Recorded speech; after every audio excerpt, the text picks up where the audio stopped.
Rajshri astro ওয়ার্ল্ডে আপনাদের সকলকে স্বাগত। নমস্কার, আমি রাজশ্রী মেঘা বন্দ্যোপাধ্যায়। আবারও চলে এসেছি আপনাদের সাথে নতুন কোনো জ্যোতিষীয় টপিক আলোচনা করার জন্য। চলুন আজকে জেনে নেওয়া যাক রাহু নিয়ে। তো যাদের জন্ম সংখ্যা 4 বা 13 বা 22, যারা আমরা মাসের যে কোনো মাসের 4 তারিখ, 13 তারিখ বা 22 তারিখে জন্মেছি বা জন্মগ্রহণ করেছেন আপনারা, তারা কিন্তু রাহুর ডাইরেক্ট প্রভাবের মধ্যে পড়ছেন। তো রাহুর সংখ্যার এই মানুষগুলো, যারা রাহুর সংখ্যায় জন্মেছেন, তারা কিরকম ধরনের হতে পারেন, তাদের কিরকম চারিত্রিক বৈশিষ্ট্য দেখা যেতে পারে, সেই নিয়ে আমাদের আজকের জ্যোতিষীয় আলোচনা। তাছাড়াও রাহুর প্রতিকার কি হতে পারে। এই যে চারিদিকে এখন রাহুর যুগ, কলিযুগে আমরা রাহুর যুগে রয়েছি। তো এই রাহুর যুগের এই কুপ্রভাব থেকে কি করে আমরা মুক্তি পেতে পারি, রাহুর ভালো কি কি ফলও দিচ্ছে। রাহুর শুধু তো খারাপ ফল দেয় না, কোনো গ্রহই শুধু খারাপ ফল দিতে পারে না। খারাপ গ্রহগুলো আজকে কলির যুগে অনেক ভালো ভালো ফল দেয়। সেই ফলগুলোই বা কি, কিভাবে রাহুকে আরো বেশি আপনার ছকে এনার্জাইজ করবেন, কিভাবে বুঝবেন আপনার রাহু ভালো না খারাপ, সেই নিয়ে আজকে আমরা আলোচনা করব। চলুন তাহলে শুরু করা যাক। রাহুর প্রভাবের মধ্যে যারা রয়েছেন, যাদের 4 সংখ্যা, 13 সংখ্যা বা 22 সংখ্যায় জন্ম যে কোনো মাসের, তারা কিন্তু আর 5 জনের থেকে একটু আলাদা, একটু হলেও তারা ইউনিক। ইনোভেটিভ আইডিয়া তাদের মাথার মধ্যে সব সময়ের জন্য ঘোরে, যার জন্য রাহুর সংখ্যার জন্মগ্রহণকারী যে ছেলে মেয়েরা অল্প বয়সে অনেক বেশি উন্নতি করে ফেলে। আবার কোনো কোনো সময় অল্প বয়সে উন্নতি করার ফলেও খুব বেশি বয়সে গিয়ে তারা তাদের উন্নতি ধরে রাখতে পারে না। কারণ রাহুর প্রভাবটাই তাই, এমনই প্রভাব যে রাহু যখন দেয় একদম সব হাত খুলে দেয়, আবার যখন কেড়ে নেয় তখন সব দিক থেকে মেরে কেটে কেড়ে নিয়ে চলে যায়। তো রাহুর প্রভাবের মানুষজন কি করবেন? প্রথমত তারা রাহুরকে প্যাসিফাই করতে গেলে রাহু কি বলতে চাইছে আপনার ছকে সেটা দেখবেন। ইয়েস, অবশ্যই। জন্ম তারিখ দেখলে হবে না, জন্ম তারিখ যে সংখ্যায় আপনি জন্মেছেন তার সাথে সাথে সেই জন্ম তারিখের যে গ্রহ রয়েছে, জন্ম তারিখের যে গ্রহটা ডিনোট করছে, সেই গ্রহটা আপনার ছকে ভালো না খারাপ সেটাও ইম্পর্টেন্ট। হতে পারে আপনার 4 সংখ্যায় জন্ম, আপনার 22 সংখ্যায় জন্ম, বা যে কোনো মাসের 13 তারিখ আপনার জন্ম, আপনার রাহুর প্রভাবের কোনো ভালো ফলই পাচ্ছেন না। হয়তো আপনার জীবনে একটার পর একটা ঝামেলা লেগেই রয়েছে, অর্থনৈতিক ক্ষতি লেগে রয়েছে, যে কাজে হাত দিচ্ছেন সেই কাজেই বাধা পাচ্ছেন, এরকমও তো হতে পারে। দেখুন না, জন্মছকে হয়তো আপনার রাহু খারাপ পজিশনে রয়েছে, বা আপনার রাহু লগ্নপতিকে কোনোভাবে দৃষ্টি দিয়ে রেখেছে, তাও তো হতে পারে। বা আপনার রাহু এমন একটা পজিশনে রয়েছে যাতে আপনি কর্মে কোনো মতেই উন্নতি করতে পারছেন না, কর্মে সেই রাহু আপনাকে খারাপ প্রভাবে দিচ্ছে বা আপনাকে অলস করে দিচ্ছে আরো। তো রাহু সংখ্যায় যারা জন্ম, যাদের জন্ম, তারা অবশ্যই দেখুন যে রাহু আপনার ছকে কিরকম পজিশনে আছেন। রাহু যদি মিথুন রাশিতে বা বৃষ রাশিতে থাকেন, তাহলে অবশ্যই উচ্চ এবং তুঙ্গস্থ অবস্থায় আছেন। রাহু যদি বৃশ্চিক রাশিতে থাকেন বা ধনু রাশিতে থাকেন, কোনো কোনো মতে এটা ধরা হয় যে রাহু তখন আহ নিচস্থ পজিশনে রয়েছেন। যখন রাহু যেমন এখন রয়েছেন শতবিষা নক্ষত্রে, যখন রাহু আছেন আপনার কুম্ভ রাশিতে, তখন তিনি সক্ষেত্রী বা মূল ত্রিকোণ অবস্থায় বসে রয়েছেন। তা এই যে এই অবস্থানগুলো, বা রাহু যখন কন্যা রাশিতে আছেন তখনও রাহু কিন্তু মোটামুটি পাওয়ারফুল অবস্থাতেই রয়েছেন। এইবার আমাদের দেখতে হবে যে এই যে পাওয়ারফুল অবস্থাগুলো যে রাহু রয়েছেন, তাতে কি আপনাকে সুফল দিচ্ছে না কুফল দিচ্ছে? এমনটা কিন্তু নয় যে বৃশ্চিক রাশির রাহুই আপনাকে সবসময় খারাপ ফলই দেবে, নেগেটিভ ফলই দেবে, আর মিথুন রাশির রাহু আপনাকে শুধুমাত্র ভালো ফল, ভালো ফল, আরো ভালো ফল দেবে। কখনোই নয়, সেটা কখনোই পসিবল নয়। বৃশ্চিক রাশির রাহু আপনাকে যেরকম খারাপ ফল দিচ্ছে, ঠিক সেরকম ভালো ফলও কিছু কিছু দিয়ে থাকে। যদি বৃশ্চিক রাশির রাহুর উপর ভালো প্রভাব থাকে, তার উপর কোনো শুভ গ্রহ দৃষ্টি দেয়, বৃহস্পতির মতন কোনো ভালো গ্রহ রাহুর উপর দৃষ্টি দিয়ে রাখে, বা রাহু বৃহস্পতির কোনো কোনো কোনো ভাবে কোনো জায়গায় কানেকশন বা যোগ থাকে, যদিও সেটাকে জ্যোতিষীয় ভাষায় গুরুচণ্ডলী দোষ বলে, তবুও আজকের দিনে দাঁড়িয়ে, এই রাহু যুগে দাঁড়িয়ে, সেই গুরুচণ্ডলী দোষও কিন্তু আপনাকে অনেক অনেক বেশি সুফল দিতে পারে এবং সুফল দিতে সক্ষম। অনেক ভালো ভালো সায়েন্টিস্টের ছকে কিন্তু গুরুচণ্ডলী দোষ আছে, বৃহস্পতি এবং রাহুর যোগ রয়েছে। বৃহস্পতি রাহুর যোগকে যদি আমরা রাহুর প্রভাবকে আরো বাড়িয়ে দিই, তবে রাহুর কারকতা বৃদ্ধি পাবে। যদি বৃহস্পতির কারকতা বাড়াই, তাহলে বৃহস্পতির কারকতা বৃদ্ধি পাবে। এক্ষেত্রে সবসময় জেনে রাখবেন যে রাহুর প্রভাব আপনাদের মধ্যে তখনই দেখা যাবে যখন আপনি রাহুর যে কাজগুলোকে ডিনোট করে সেই কাজগুলো করবেন। যেমন সকালে 10টা, 11টা, 12টা, 1টা পর্যন্ত ঘুমিয়ে থাকা, যেটা আজকালকার জেনারেশনের ছেলে মেয়েদেরা সব সময়ের জন্য করছে, সমস্ত সময়ের জন্য। তাছাড়া যারা বাথরুমে বসে ঘন্টার পর ঘন্টা ফোন দেখছেন, রাহু একেবারে গলার টুটি চিপে ধরে তাদের মাথার উপর চেপে বসে পড়েছেন। রাহু কিছুতেই তার প্রভাব থেকে আপনাদেরকে মুক্ত করতে পারছেন না। কি করে করবেন? কেননা বাথরুম হলো শনি আর রাহুর প্রতীক আর কি। যেহেতু শনি বাথরুমকে ডিনোট করে, আর বাথরুমে যে ময়লাগুলো আছে সেগুলো রাহু ডিনোট করে। তো রাহুর কারকতাকে আমরা আরো বাথরুমে বসে যখনই আমরা কোনো স্ক্রোলিং করছি বা ভিডিও দেখছি বা কিছু দেখছি বা কোনো জ্ঞান নিচ্ছি, ধরুন আমার ভিডিওটাই আপনি বাথরুমে বসে দেখছেন, তাহলে বৃহস্পতি কারকতাকে আপনি বাথরুমের সাথে অ্যাড করে দিলেন, তাহলে আপনার জ্ঞান তো কতটা আরোহণ হলো আপনি জানেন, কিন্তু রাহু আরো আপনাকে কুপ্রভাব তার বাড়িয়ে দিল, এই জ্ঞানটাকে আপনাকে আরো খারাপ পথে নিয়ে গেল। তো সেই কারণে বৃহস্পতির রাহুর কুপ্রভাব থেকে মুক্ত হতে গেলে আপনাকে বৃহস্পতির কারকতা সবসময় আপনাদের জীবনে বাড়াতে হবে।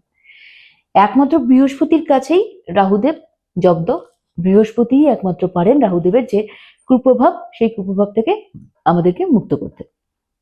এবারে চলে আসি যে রাহুর এই যে কারকতাগুলো আমরা কি করে বুঝবো রাহু খারাপ না ভালো।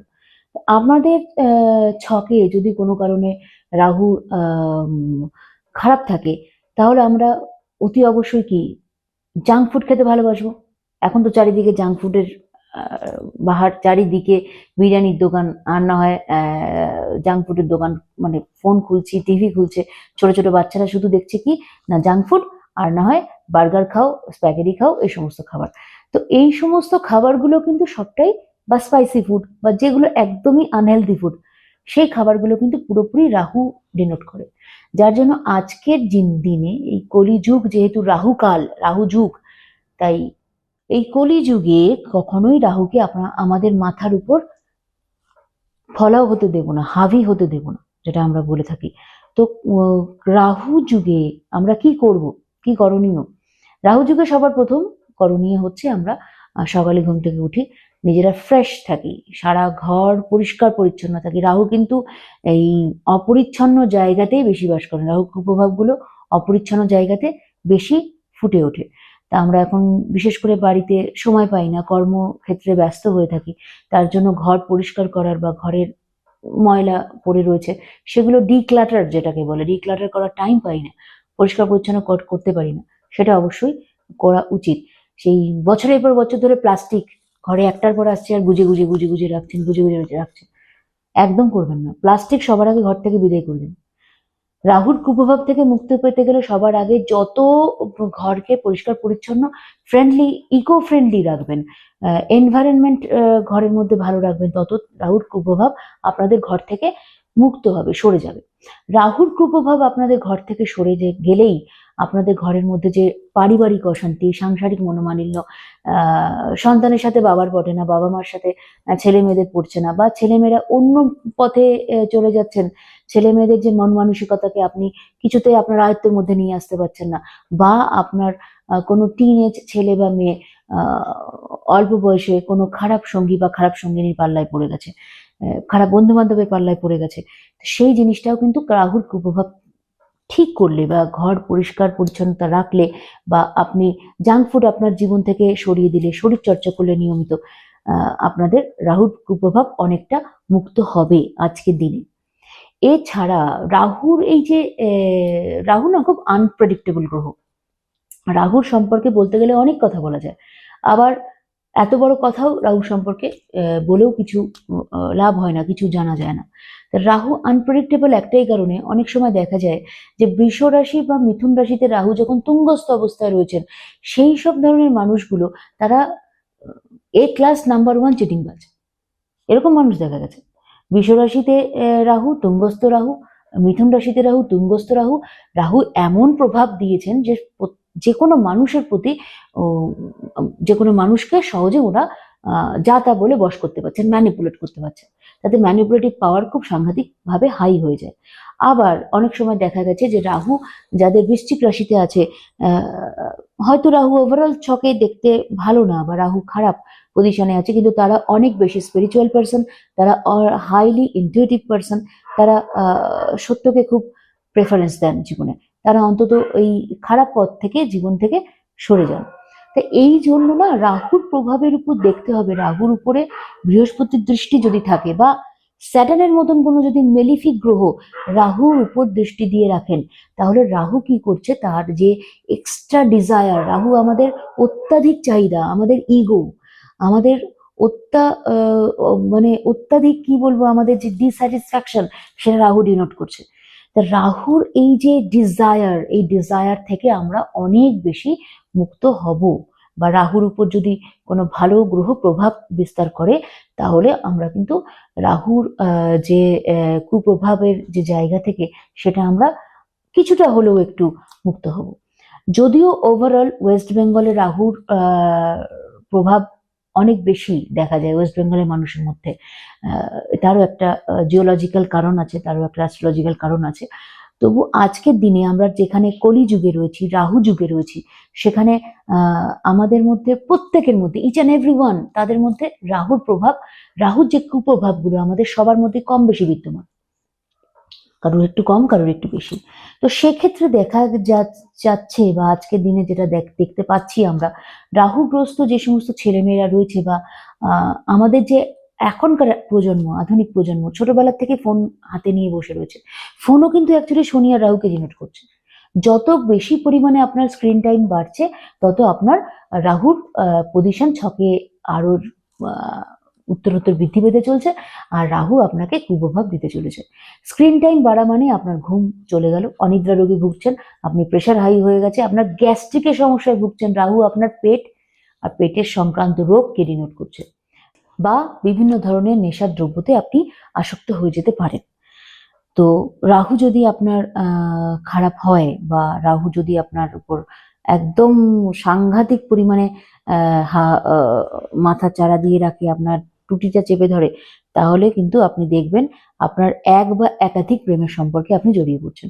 আজকে একে ভালো লাগছে, কালকে ওকে ভালো লাগছে, কোনোটাই কিন্তু স্থায়ী হচ্ছে না, সবটাই একটা ইলিউশন, ভ্রমের মধ্যে আপনি জীবন কাটাচ্ছেন। আজকে একে মনে হচ্ছে না এই আমার জীবনের সবকিছু, এই আমার জীবন সঙ্গী বা জীবন সঙ্গিনী, তার সাথে দুদিন সম্পর্ক রেখে তারপর পরের দিনই মনে হচ্ছে না না না, এ তো আমার ঠিক মনে হচ্ছে না, বা অন্য কাউকে হয়তো আপনার পছন্দ হয়ে যাচ্ছে। যদিও এটা রাহু শুক্র সাথে যদি কোনোভাবে কানেকশন থাকে, তাহলে এটা অনেক বেশি দেখতে হবে ছকে, তার মধ্যে আরো অনেক কিছু পার্সপেক্টিভ আছে কিনা, শুধু রাহুর সংখ্যা থাকলেই হবে না। এছাড়াও আমরা যদি 4 সংখ্যা বা 22 সংখ্যায় যারা জন্মেছি, 13 সংখ্যা নয় কিন্তু, যারা 4 সংখ্যা বা 22 সংখ্যায় যারা জন্মাচ্ছেন, তাদের মধ্যে ডিরেক্টলি রাহুর যে একটা এনার্জি, সেটা আমরা ডিরেক্টলি তাদের মধ্যে দেখতে পাবো। রাহুর যে ইনোভেটিভ আইডিয়া, রাহু অল্প বয়সে অনেক বেশি মাত্রায় ম্যাচিওর্ড, খুব অল্প দিনে রাহুর ছেলেমেয়েরা ম্যাচিওর হয়ে যান, তারা ক্লাস 10, 11, 12 পড়তে না পড়তে তারা অনেক বেশি বড় হয়ে যান, তাদেরকে দেখে মনে হয় যেন 25, 26, 27 বছরের ছেলে মেয়ে। তাদের চিন্তা ভাবনাটাও হয়ে যায় অনেক অন্যরকম। তারা হঠাৎ করে অনেক টাকা আয় করতে পারেন, লটারি ফাটকা এই সমস্ত জিততে পারেন, তাদের আয়ের পজিশন খুব ভালো, আয়ের ভাগ্যও ভালো। কিন্তু হঠাৎ করে যে টাকাটা আয় করছেন, সেটা ইনভেস্ট না করে সেই টাকাটা হঠাৎই কিন্তু তারা সেইভাবেই খরচাও করে ফেলেন। তা রাহুর মানুষজনদেরকে একটাই কথা বলা, যারা 4 তারিখ বা স্পেশালি 22 তারিখ বা 13 তারিখে জন্মেছেন, তাদেরকে একটাই কথা বলার যে অন্তত রাহুর প্রভাব থেকে আপনাকে ঠিক রাখতে গেলে, রাহুকে আপনাকে স্ট্রং রাখতে গেলে, আপনার মূলাঙ্ককে ঠিক রাখতে গেলে, আপনি টাকা ইনভেস্ট করতে করতে করতে করতে এগুন। তবে আপনি আপনার টাকা সঠিক ডিসিপ্লিন মেনটেন করে টাকাটাকে খরচা করুন, তবে আপনি আপনার রাহুর যে সঠিক প্রভাব এই জন্মে আপনি বুঝতে পারবেন। যদিও 13 সংখ্যার মানুষ যারা রয়েছেন, তারা একটু আলাদা ফল পাবেন, কেননা 1 আর 3 সংখ্যা মিলে তবে রাহুর সংখ্যাটা দিচ্ছে, 1 আর 3 যোগ করে তবে তো 4 হচ্ছে। তো 1 আর 3 সংখ্যা মিলে যেহেতু 4 আসছি আমরা, রবি আর বৃহস্পতিকে মিলিয়ে দিয়ে 4 আসছি, তো সেইখানে তাদের একটুখানি হলেও তারা আলাদা ফল পাবেন, কোথাও না কোথাও রবি আর বৃহস্পতির ডাইরেক্ট ফলটা এসে রাহুর উপরে এসে পড়বে। যদিও 13 সংখ্যাটা কার্মিক সংখ্যা, আমরা এই নিয়ে পরবর্তী আলোচনায় আবার আসবো। তো আজকে আলোচনার যেটা বিষয় সেটাই বলি। রাহুর সংখ্যায় যারা জন্মেছেন বা রাহু ভাগ্যাঙ্ক নিয়ে যারা জন্মেছেন, মূলাঙ্ক এবং ভাগ্যাঙ্ক নিয়ে যারা জন্মেছেন, তারাও কিন্তু নিজেদের জীবনে ইনডিসিপ্লিন অনেক অনেক সময় দেখতে পান। যখন যেটা ভালো লাগে তখন সেটাই করেন, আবার কোনো কোনো সময় সেটা ভালোই লাগে না। যেমন পড়তে বসতে খুব ভালো লাগে, হঠাৎ হঠাৎ একদিন আপনার ঘুম থেকে উঠে মনে পড়লো আমাকে তো পড়তে বসতে হবে। আপনি পড়া শুরুও করে দিলেন, 1 সপ্তাহ 2 সপ্তাহ 1 মাস ভালো পড়লেন, তারপরে হঠাৎ মনে হলো আর ভালো লাগছে না, আপনি বইটা রেখে দিয়ে একদম মাস 6 ঘুমালেন। রেজাল্ট কিছুতেই ভালো হবে না। রাহুর সংখ্যার ছেলেমেয়েরা যারা আছে বা বিদ্যার্থী বা স্টুডেন্ট যারা আছে, তারা অতি অবশ্যই যেন রাহুকে স্ট্রং করতে গেলে রেগুলারিটি মেনটেন করে। রাহু কিন্তু একদমই রেগুলারিটি মেনটেন করতে চায় না। রাহু আজকে এটা ভালো লাগে, কালকে এটা ভালো লাগে, এটাকে ডিনোট করে। যদি রাহু সঠিক হয়, আপনাদের ছকে ভালো থাকে, তাহলে কিন্তু সেই ছেলেটি বা মেয়েটি অনেক বেশি ডিসিপ্লিনড, ওয়েল স্ট্রাকচার্ড, আর ফান্ডামেন্টাল কোয়ালিটি তাদের মধ্যে অনেক বেশি, ফাউন্ডেশনাল কোয়ালিটি তাদের মধ্যে আছে। তারা কিন্তু কিছু তৈরি করতে পারে। রাহুর মানুষজন কিন্তু অনেক কিছু ইনোভেটিভ বিল্ড করতে পারে। এবার আসছি রাহুর মানুষজন আমাদের সমাজে যারা মানে রিবেলিয়াস, বিদ্রোহী ক্যাটাগরির যারা মধ্যে পড়ছে, বিরোধী ধরনের মন্তব্য যারা করছেন, তারাও কিন্তু রাহুকেই ডিনোট করছে। আগেকার দিনে দেখা যেত না যে আমাদের অনেক আগে, তখন কোনো পরিবারে যাদের প্রেম ভালোবাসা করে বিয়ে হয়নি, শুধু একজনই প্রথম প্রেম করে বিয়ে করেছেন, তাদের কিন্তু কোনো না কোনো ভাবে এই রাহুর সংখ্যায় জন্ম বা তাদের ছকে কিন্তু রাহুর প্রভাব কোনো না কোনো ভাবে দেখা গেছে সেই সময়। মানে সমাজ বহির্ভূত যে সমস্ত কাজকর্ম, সমাজ বহির্ভূত বলতে এখন এই সময় আমাদের সমাজ যেটাকে মেনে নিয়েছে বা মেনে নিচ্ছে, তার থেকে একটু এক্সট্রা যারা কাজ করতে যাচ্ছেন, যে সমস্ত মহিলারা বা পুরুষেরা, তারাও কিন্তু রাহুকে ডিনোট করছেন। ব্যাস, এতক্ষণ তো গেল রাহুর ভালো মন্দ, রাহু ভালো হলে কি হবে, রাহু খারাপ হলে কি হবে, রাহুর ছকে ভালো পজিশন আছে কিনা, না খারাপ পজিশন আছে কিনা, রাহুর ক্যারেক্টারিস্টিক্স কিরকম, সেটা নিয়ে জানলাম। এখন আমরা চলে আসি, রাহু যদি আপনার ছকে খারাপ হয় তাহলে আপনি কি করবেন, কি করলে আপনার রাহু একদম ভালো হবেই, সেই আলোচনায়। তো রাহু খারাপ থাকলে নর্মালি গোমেদ পরিধান করলেই যে রাহু ভালো হবে এমন কোনো মানে নেই। রাহু খারাপ হলে আপনি আপনার ঘরকে পরিষ্কার রাখুন। অবশ্যই ঘর আপনার ডিক্লাটার হওয়া চাই, পরিষ্কার পরিচ্ছন্ন হওয়া চাই। রোজ শনিবার করে আপনি সর্ষের তেল দিয়ে প্রদীপ জ্বালান পিপুল গাছের নিচে, তাতে কিন্তু রাহু অনেক অনেক বেশি ভালো হয়। কোনো কুকুরকে খাবার খাওয়ান, বিড়ালকে খাবার খাওয়ান, পশু পাখিদের যত্ন দিন, তাতেও রাহু ভালো হয়। জাঙ্ক ফুড এড়িয়ে চলুন, আর অলসতা এড়িয়ে চলুন। মানে সকালে একটু একটু টাইম মেনটেন করতে শিখুন, জীবনে জীবনে ডিসিপ্লিন আনুন। এটা একদম রাহু খুব একদম কার্যকরী একটা রেমেডি হিসেবে কিন্তু আপনার জীবনে কাজ করবে। রেমেডিগুলো খুব ছোট ছোট, সহজলভ্য, ঘরোয়া কাজ।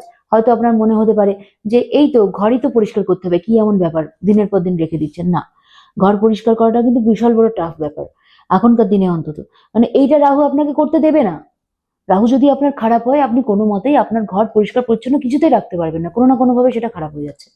তো তো ন্যাচারালি রাহু ও যদি আপনার খারাপ হয়, আপনি আপনার ঘর পরিষ্কার রাখুন, বাথরুম একদম ঝকঝকে তকতকে করে রাখুন, নিজে হাতে করুন বা সুইপার দিয়ে করুন। আরো একটা রাহুর খুব ভালো রেমেডি, যদি সুইপার বা নিচু ক্লাসের মানুষজনদেরকে আপনি সপ্তাহে অন্তত একদিনও কোনো খাবার খাওয়াতে পারেন বা কিছু দিয়ে দান করে আপনি সাহায্য করতে পারেন, তার বিনিময়ে আপনি কিছু চাইবেন না বা বলবেনও না কিছু, তাহলে কিন্তু আপনার রাহু ভালো হবেই। এটা একদম সবসময় জেনে রাখবেন, রাহু তাতে আপনার ভালো হবেই। এছাড়া রাহুকে যদি আপনি ভালো করতে চান, গোমেদ পরিধান করতে পারেন বা রাহুর মন্ত্র জপতে পারেন। রাহুর মন্ত্র আমরা পরবর্তীতে আবার আসবো, সমস্ত মন্ত্র নিয়েই আসবো। রাহুর মন্ত্র জপতে পারেন বা আপনার মূলাধার চক্রকে আপনি স্ট্রং করতে পারেন। কি করে মূলাধার চক্র স্ট্রং করবেন? মূলাধার চক্রকে স্ট্রং করতে গেলে সকালবেলায় খালি পায়ে ঘাসে সাদা মাটা রেমেডি আপনাকে হাঁটতে হবে। তাতে আপনার রাহু মঙ্গল অবশ্যই স্ট্রং হবে, শনিও তাতে স্ট্রং হবে। এতে আপনার ভেতরকার যে অলসতা ভাব, ভেতরকার যে একঘেয়েমি, অনিদ্রা রোগ বা উল্টোপাল্টা দুশ্চিন্তা, মাথার মধ্যে একেবারে ওভার থিঙ্কিং, এই সমস্ত জিনিসগুলো কিন্তু কাটবে। এই তো গেল রাহুর কুপ্রভাবের কথা। এবার আসি, রাহুকে শুধু খারাপই দেয় নাকি ভালো কিছু দেয়? ভালো কিছুও অবশ্যই দেয়। কলিযুগে রাহুই এখন হচ্ছে সেরা গ্রহ যে আপনাকে কোটিপতি করে দিতে পারে। রাহু যদি আপনার কেন্দ্রে থাকে বা আপনার লগ্নে থাকে, খনার একটা বচন আছে, লগ্নে যার গলা কাটা তার পেছনে সতেজ বেটা। মানে লগ্নে রাহু মানে আপনার পেছনে প্রচুর লোক আপনার মুখের দিকে তাকিয়ে রয়েছে, প্রচুর লোক আপনার ফ্যান ফলোয়িং রয়েছে। তো কেন্দ্রে মানে আপনার লগ্নে রাহু, চতুর্থে রাহু, সপ্তমে রাহু বা দশমে রাহু যদি থাকে, আপনার কর্মস্থানকে অনেক উন্নত করতে পারে, বা আপনি পপুলার হবেন, পপুলারিটি আপনার বাড়তে পারে। বা আপনার যদি একাদশে রাহু থাকে কোনো কারণে, বা ষষ্ঠে রাহুও থাকে, তাহলেও কিন্তু দেখা গেছে আপনার যে ধনপ্রাপ্তির সম্ভাবনা অনেক বেশি বাড়ে। এবং একাদশে রাহু কি করে, সময়ের সাথে সাথে আপনাকে আস্তে আস্তে আস্তে আস্তে ধন দিতে থাকে, বা আপনিও বড় হচ্ছেন, আপনার রাহুও বড় হচ্ছে, আপনার অর্থনৈতিক উন্নতিও বাড়ছে দিনকে দিন। তো এই যে পজিশনগুলো আপনাকে দেখতে হবে, এই পজিশনগুলো না দেখলে আপনি বুঝতে পারবেন না যে আপনার রাহু অ্যাকচুয়ালি ভালো কাজ করছে বা খারাপ কাজ করছে। রাহুর ভালো কাজ করার প্রথম পদ্ধতি হলো আপনি আপনার ছকে রাহু কি বলছে, প্রতিটা গ্রহ আপনার ছকে কিছু না কিছু বলছে, তা আপনার ছকে রাহু কি বলছে সেই বলাটাকে বুঝে নিয়ে আপনি এগোন, সেই বলাটাকে বুঝে নিয়ে আপনি চলুন। আপনার ছকে রাহু কি বলতে চাইছে, যে আপনি ডিসিপ্লিন মেনটেন করুন, বা আপনার ছকে বলতে চাইছে আপনি পরিষ্কার পরিচ্ছন্ন থাকুন, বা আপনার ছকে রাহু হয়তো বলতে চাইছে আপনি একটু অলসতা ত্যাগ করে কাজের মধ্যে জীবন কাটিয়ে দিন, সেটাও আপনাকে দেখতে হবে। এছাড়াও রাহু যদি আপনার ছকে স্ট্রং থাকে, তাহলে কিন্তু আপনি সায়েন্স বা সায়েন্টিফিক রিসার্চ বা অ্যাস্ট্রোনমি, এরকম ধরনের এলিয়েন নিয়ে যে যারা গবেষণা করছেন, বা মহাকাশ নিয়ে যারা গবেষণা করছেন, এরকম ধরনের রিসার্চ ওয়ার্কের সাথে যারা জড়িত রয়েছেন তাদের, বা নিউক্লিয়ার সায়েন্স এরকম ধরনের সায়েন্সের ফিল্ডে যারা রয়েছেন, তাদের কিন্তু ভীষণ ভীষণ উন্নতি দেখা যায় এই রাহু প্রভাব যাদের মধ্যে রয়েছে। রাহু এছাড়াও আমাদের যে পেট বা পেটের নিচের যে জায়গাটা যেহেতু ডিনোট করে, তো রাহুর প্রভাবের সবার প্রথম রেমেডি হচ্ছে আপনি আপনার গ্যাস বা পেটের রোগের থেকে আপনারা একটু সাবধানে থাকুন। বা রাহুর প্রভাবজনিত কারণে আপনার যদি প্রবলেম হয়, তাহলে সবুজ শাকসবজি বেশি খান। মানে আপনার বুধকে আপনি একটু বেশি এনার্জাইজ করুন। বুধের প্রভাব বাড়লে কিন্তু রাহুর প্রভাব অটোমেটিক্যালি কমে যায়। ঠিক আছে। আর তাছাড়া রাহুর প্রভাবে আমরা দেখেছি, যদি কেউ এমনও আছে যে রাহু প্রভাবে তারা বাড়িতে বা একই জায়গায় বসে ঠিক উন্নতি হচ্ছে না, আপনাদের কর্মে উন্নতি হচ্ছে না, একটু বাইরে বেরোন, বাইরের দিকে যান, যত ফরেন সিটিতে যাবেন, ফরেন কান্ট্রিতে যাবেন, বা আপনি সামান্য একটা রাজ্য থেকে আর একটা রাজ্যে চলে গেছেন, বা একটা জেলা থেকে অন্য জেলায় চলে গেছেন, সেখানকার কালচার হয়তো আপনার এখানকার কালচারের সাথে ঠিক মেলে না, তাহলে আপনার রাহুর যদি ঠিকঠাক প্রভাব দেয় আপনার ছকে, তাহলে সেই ফরেন স্টেটে গিয়ে আপনার কিন্তু উন্নতি হবে, আপনার রিমার্কেবল উন্নতি দেখা যাবে, আপনার পপুলারিটি আরো বেশি বাড়বে। নর্মালি রাহুর প্রভাব যাদের মধ্যে আছে তারা ঘরে বেশি নাম পান না, ঘরের বাইরেই নাম বেশি পান। ঘরের মধ্যে যারা আছেন, ঘরের মধ্যেকার যে সার্কামস্ট্যান্সেস তাদের ভালো লাগে না, তাদের বাইরে থাকতেই বেশি ভালো লাগে। আবার বাইরে গেলে মনে হয় কতক্ষণে বাড়ি ফিরবো, এই যে একটা দোটানা সবসময় আপনাদের মধ্যে লেগে থাকে। যদিও রাহুর জন্য ওভারঅল যারা অ্যাব্রড যেতে চাইছেন, বা বিদেশে পড়াশোনা করার চিন্তা ভাবনা করছেন, বা সায়েন্টিফিক ফিল্ডে যারা পড়াশোনা করার চিন্তা ভাবনা করছেন, তাদের জন্য কিন্তু রাহুর প্রভাব দরকার, বা তাদের রাহুর প্রভাব থাকলেও তাদের জন্য কিন্তু অনেক উন্নতি দেখতে পাওয়া যায়। রাহুর প্রভাব থাকলেও কিন্তু তাদের মধ্যে অনেক উন্নতি দেখতে পাওয়া যায়। তো আজ তো গেল এই পর্যন্তই, কেননা সময় হয়ে এসেছে। রাহু নিয়ে আমরা আরো অনেক কথা বলবো আগামী এপিসোডে। আপনারা কারা কারা রিলেট করতে পারলেন, বা কাদের ছকে রাহুর কুপ্রভাব আছে, বা রাহু জনিত সমস্যায় আপনারা কারা কারা ভুগছেন, অবশ্যই কিন্তু কমেন্ট করে জানাতে ভুলবেন না। আর অবশ্যই চোখ রাখুন আমাদের চ্যানেল রাজশ্রী অ্যাস্ট্রো ওয়ার্ল্ডে, আর ছোট্ট করে একটা লাইক করে দিন, কারণ লাইক করলে আপনার চন্দ্র মজবুত হবে। ধন্যবাদ।